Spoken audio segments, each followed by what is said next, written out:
It starts with the 22 lives that were taken. But the effects of what happened have been horrendous for so many others. Nearly killed us. Losing my son to it. It's just... I just think, why? June's son Philip and his partner's daughter Courtney Boyle were both killed in the Manchester bomb. You know, they just didn't get it right. They should have. They didn't communicate with each other. They just didn't communicate with each other. And that's where it comes down to. And they all need to work together.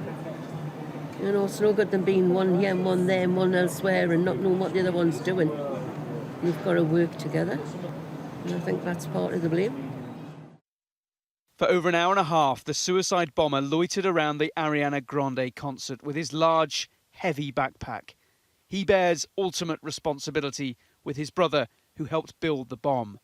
But others failed too.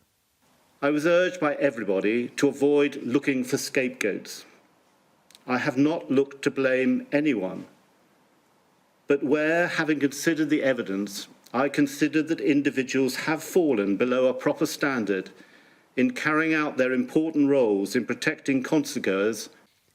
At 10:15 that night, a member of the public, Christopher Wilde, was waiting to pick up his 14-year-old daughter from the concert. He told a security guard, Mohammed Agha, "There's a suspicious person sat behind you. He's got a backpack." But instead of being taken seriously, Mr. Wilde felt fobbed off. At 10:23, Mohammed Agha did speak to his colleague, Kyle Lawler, and explained the situation. But Mr. Lawler couldn't get through to the control room on his radio.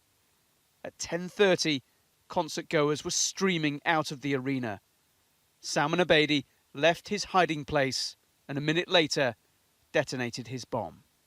He could and should have been challenged. Salman Abedi may still have detonated his bomb, but if the security had worked, lives could have been saved.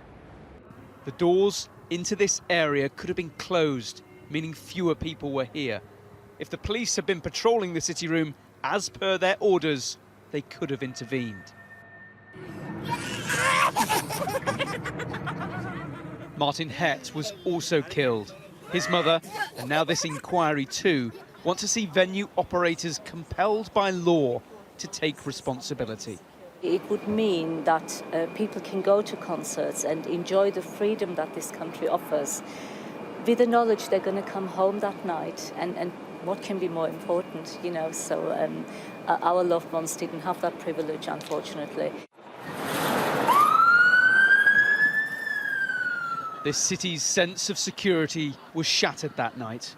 Nothing changes the facts, but the people who had their lives altered forever and the 22 people who died deserved better.